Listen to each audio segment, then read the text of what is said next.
Prince Gay became the husband of Grand Duchess Olga. Already at an advanced age, Grand Duchess Olga Nikolaevna wrote down her memoirs.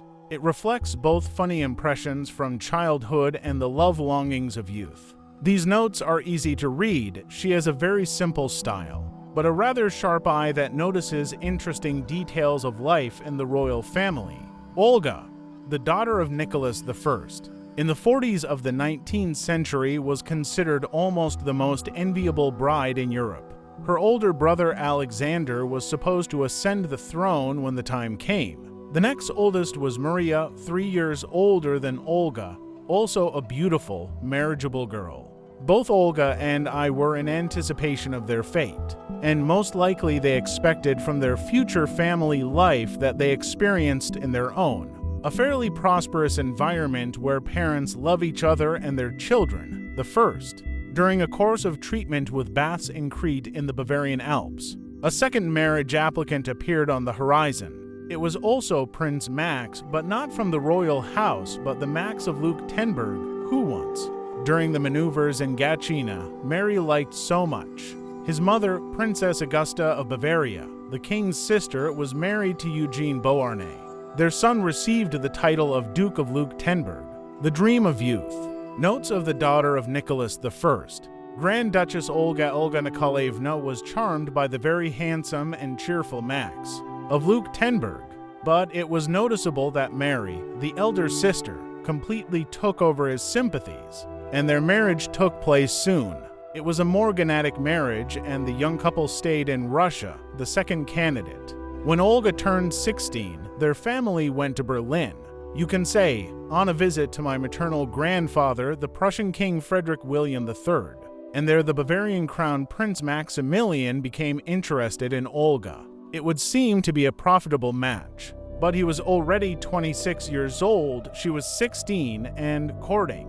He seemed overly persistent, what to pull, and even annoying.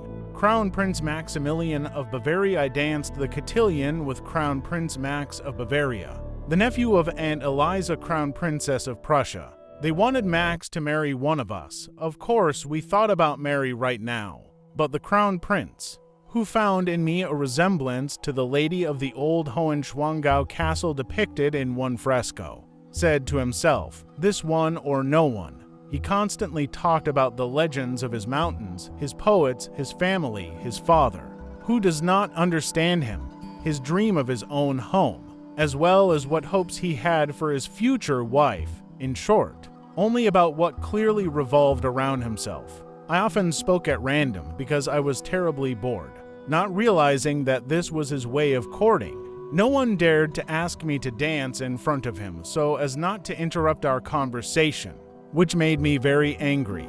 We were already waiting for the official announcement of our engagement, the dream of youth. Notes of the daughter of Nicholas I, Grand Duchess Olga. However, Olga did not like him at all, and my father did not insist despite the profitable match. This time and after, he will emphasize that Olga is free to marry for love, but she herself understood that she had a responsibility as a representative of the royal family. It should strengthen dynastic ties, but she couldn't go against her feelings either. The third candidate, meanwhile, the elder brother Sasha, the future Emperor Alexander II, traveled through Europe and met the Archduke of Austria, the last Palatine of Hungary from the Habsburg dynasty. Stefan stood out for his abilities, which predicted a bright future for him. He loved Hungary and spoke Hungarian as fluently as he spoke German, and in Budapest he was seen as his father's heir. Sasha, filled with brotherly love for me, wrote to his parents that Stefan was more worthy of me than the magnificent Max, Crown Prince of Bavaria. No one in our family liked him. Stefan was invited to Mary's wedding in the summer, and this invitation was accepted by Vienna. I thought I was already a bride. The word I gave in the depths of my heart to Stefan, who was completely unknown to me, saved me from all sorts of unexpected feelings. The dream of youth. Notes of the daughter of Nicholas I, Grand Duchess Olga. However, nothing will come of this story either. For 7 whole years, Olga patiently waited for at least their meeting to take place, let alone an engagement. It turned out that Stefan's entourage, in particular his stepmother and Chancellor Metternich, doubted that a marriage with an Orthodox princess would contribute to political stability. After all, Austria-Hungary miraculously maintained a balance of interests in a multinational and multi-confessional country. The fourth candidate instead of Stefan, his relative Archduke Albrecht, came to the wedding. I soon noticed that he was in love with me. This scared me very much, not only because of my inner promise, but also because I did not like him physically, despite the fact that he was both my and my family's best friend. The dream of youth. Notes of the daughter of Nicholas I. Grand Duchess Olga's feelings became obvious when Albrecht sent a letter in which he offered Olga his hand and heart, but the answer was a refusal. The fifth candidate. At some point, the relatives became worried, because time was passing and they began to look around, looking for a worthy groom for Olga.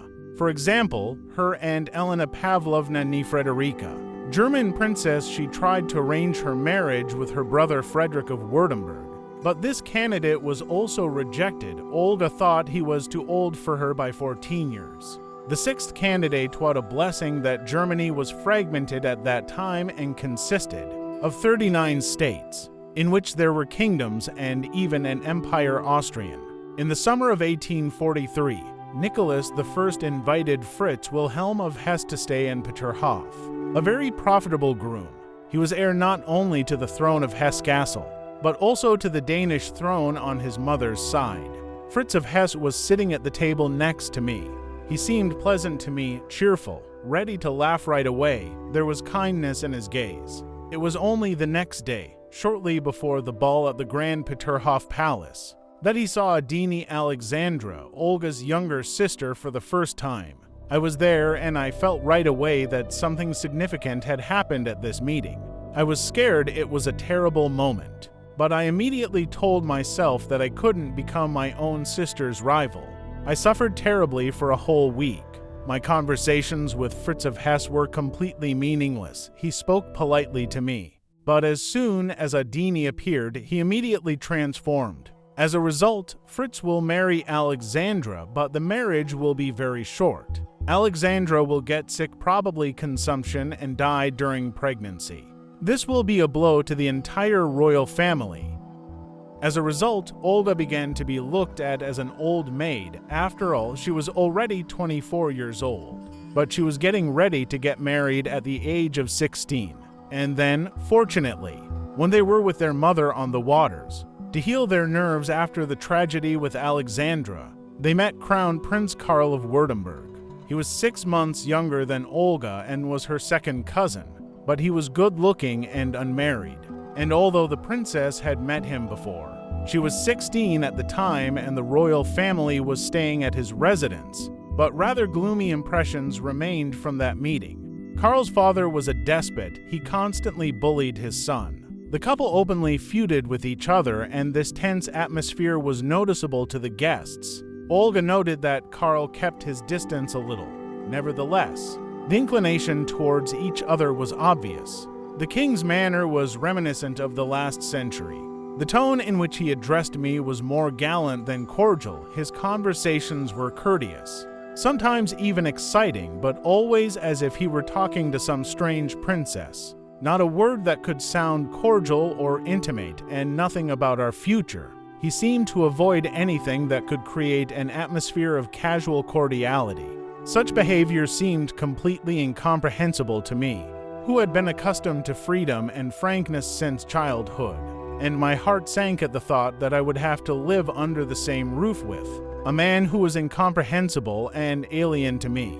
This coldness will become clear to everyone around after a few decades, when a scandal breaks out in Stuttgart, the capital of the Kingdom of Württemberg.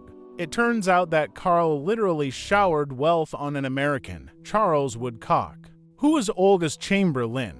Moreover, he was even granted the nobility.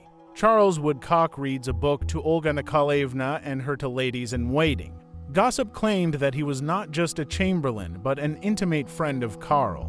Moreover, it turns out that the King of Württemberg had several lovers and, as a rule, of American origin. The US press, free from German censorship, relished all the details of these connections. By that time, Germany had already united and Reich Chancellor Otto von Bismarck and monarch William. I even insisted that Charles should abdicate. However, the growth of homosexuality in Germany at the end of the 19th century will become so obvious that the first scientific papers will appear that will try to understand the nature of this attraction. The fairy tale King Ludwig II was also of an unconventional sexual orientation. But being an ardent Catholic, he considered this attraction sinful, which made him suffer terribly. The term Urnings was even coined after the goddess Aphrodite Urania, the patroness of male same-sex love.